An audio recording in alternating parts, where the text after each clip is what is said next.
The disputed territories between the Iraqi central government and autonomous Kurdistan region in the northeast of the country have recently witnessed a rise in Islamic State attacks, foreshadowing long-term security threats and forcing people from dozens of villages to flee their homes.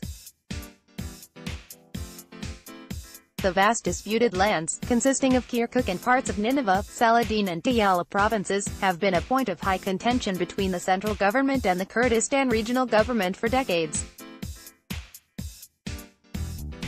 It started regrouping in the area after losing control over major cities such as Mosul. Local residents told VOA that several villages have been deserted in recent weeks due to its militant attacks and kidnappings, particularly against religious minority groups settled near the Hamrin mountain range and the Kirkuk-Baghdad highway. During his weekly press conference Tuesday, Iraqi Prime Minister Haider al-Abadi said the desolate terrain of the region, heavily planted with landmines, was to blame for providing a suitable hideout for his cells. Iraqi Prime Minister Haider al-Abadi speaks during a conference in Tokyo, Japan, April 5, 2018. This is a long route, walled by mountains and mostly unpopulated, al-Abadi told reporters. We have military patrols on the roads, but terrorists can also find its way in.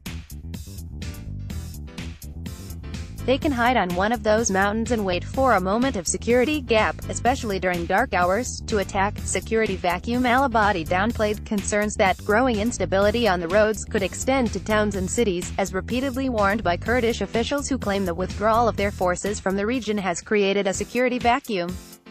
These are sporadic groups, and we have destroyed their ability to attack and kill civilians inside cities.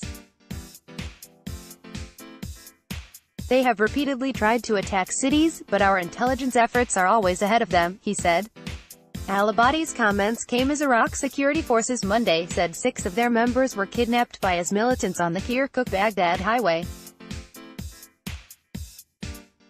In a video released Saturday, IS militants said the hostages belonged to the Shiite Popular Mobilization Forces and threatened to kill them in 3 days if the government did not comply with their request to release Sunni female prisoners. Following the release of the video, which shocked much of the Iraqi public, al-Abadi held an emergency meeting with security and intelligence leaders and ordered a new special operation to go after the terror cells, Iraq Security Information Center said in a statement. The recent abduction of Iraqi security forces is not an isolated case. Local officials told VOA that IS has been involved in dozens of kidnappings across the disputed territories.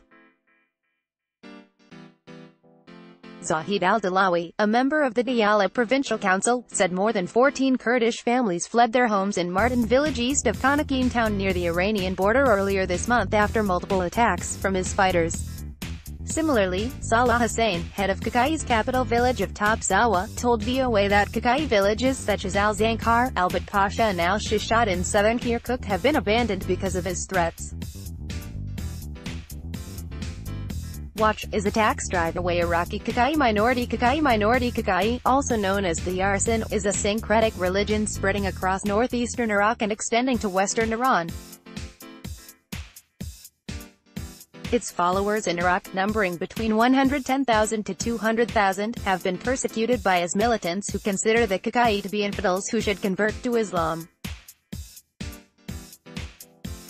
In 2013, some leaders of the minority group declared their people were actually Muslims, a decision they later said was made to escape IS brutality. I'd only hope that the Iraqi government and other countries come to our rescue to prevent the extinction of our religion, Kakai spiritual leader Koish Aziz told VOA.